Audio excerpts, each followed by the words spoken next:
نيناي طاوت نملخ صحافي بين سمره أستراليا أبصوت ويات غريخ نارسيس استبهله أزي ملكعኛ منእሰይ ነበረ ብዙሓት ሰባት ንመልክዑ ብፍቅሪ እኳ እንተሓመሙሉ ንሱ ግና ንኹሉ ብጽልእን ብትዕቢትን ይጥምቶ ስለ ዝነበረ ንስምዒት ካልኦት ፈዓራ ይነበሮን ሓደ ካብቶም ብጭካንኡ እተጎድኡ ሰብ ሓደ መዓልቲ ንባዕሉ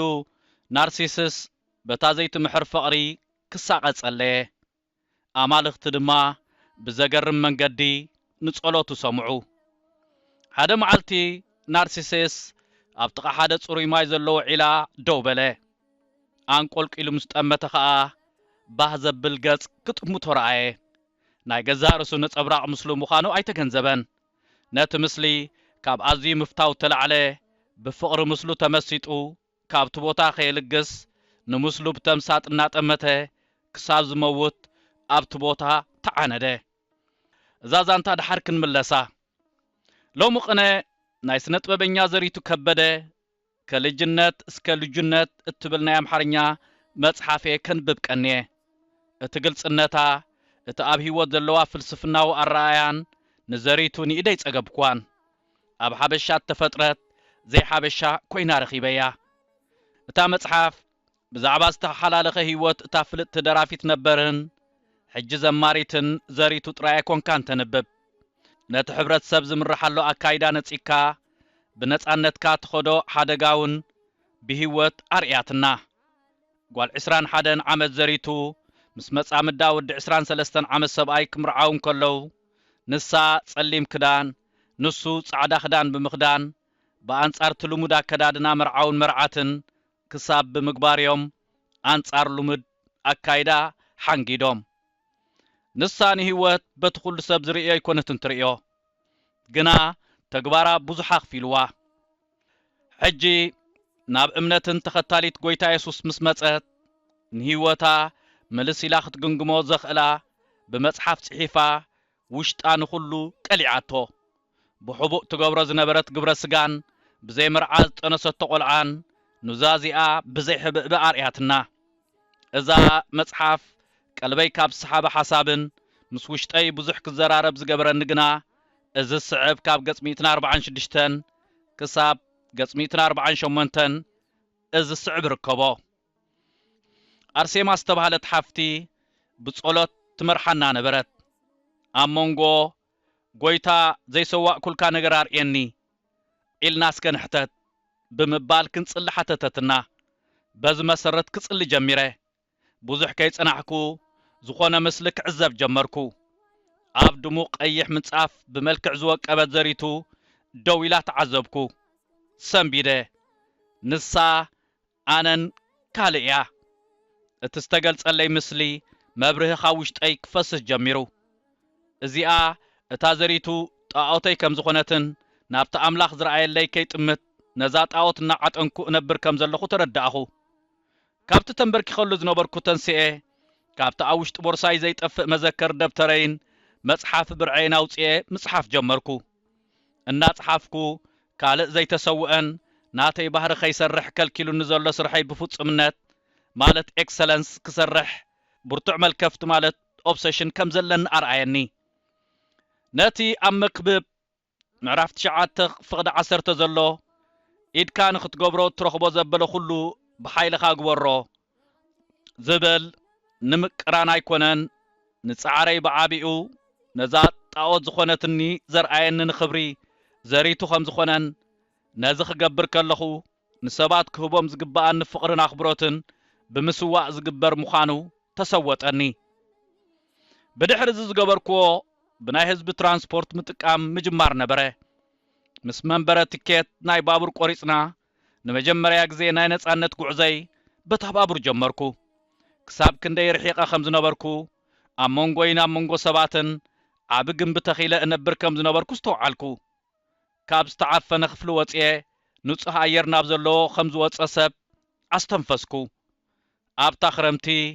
ነዚ ደጋጊመ ብምግባር ነቲ ግንቢ ካብ ኣእምሮይ ከፍርስ ተጋህኩ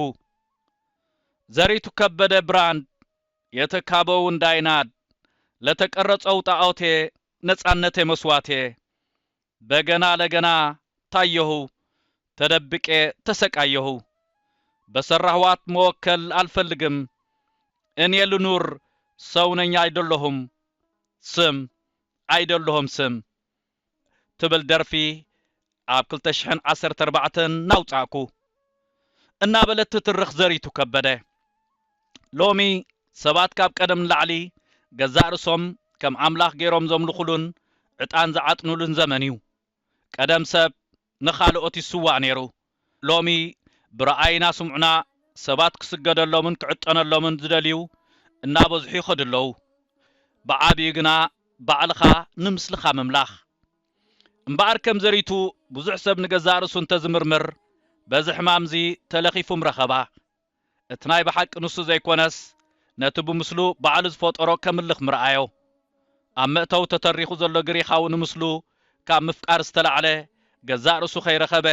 ብፍቕሪ ገዛርሱ ተዓኒዱ ሞተ ሎሚ ንኸምዚ ዝበለ ሰብ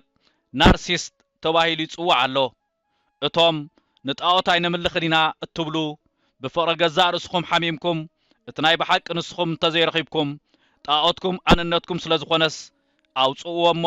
ሓርነትኩም ኣውጁ ሎሚ ዘመነ ረአይና ክንዲዚ ፎሎወርስ ኣጥርየ ክንዲዚ ኣሽሓት ላይክን ሳብስክራይብን ረኺበ ዝበሃለሉ ኣንነትካ ተርእየሉ ዘመን እሞ ጣዖታትና ንፍለጦም በየነ ሰመረ 14 ለካቲት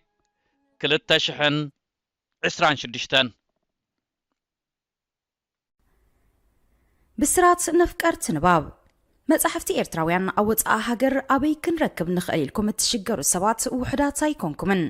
ነዚ ፍታሕ ንምንዳይ ብዝተኻለ መጠን ኣብ ውሽጢ ሃገርና ወጻእን ዝሕተሙ መጽሕፍቲ ናብ ኣንበብቲ ንምቕራብ ንዝሓለፈ 8 ዓመታት ከይተሓለሉ ካብ ዝሰርሑ ትካላት ብቐዳምነት ዝስራዕ ሰማያት ምሕታምን ምክፋልን መጽሕፍቲ ኤርትራውያን እዮም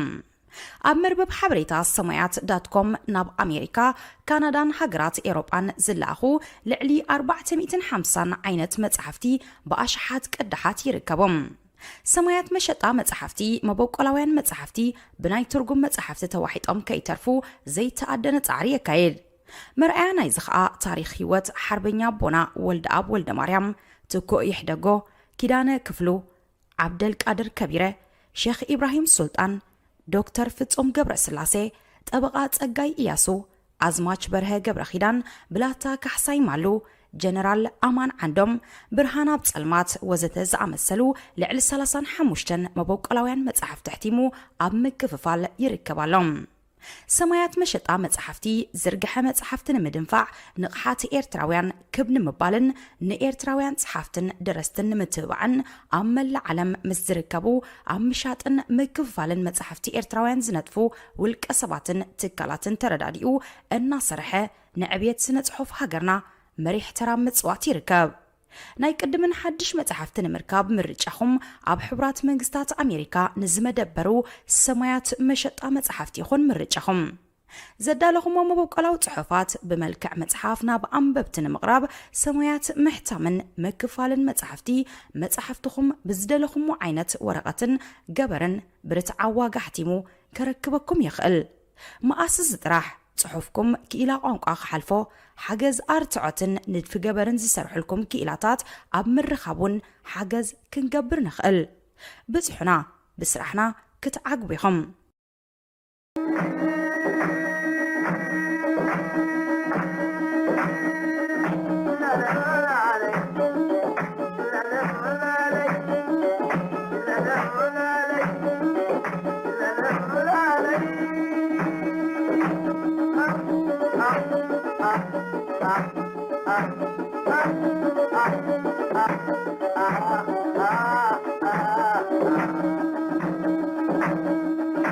Thank you.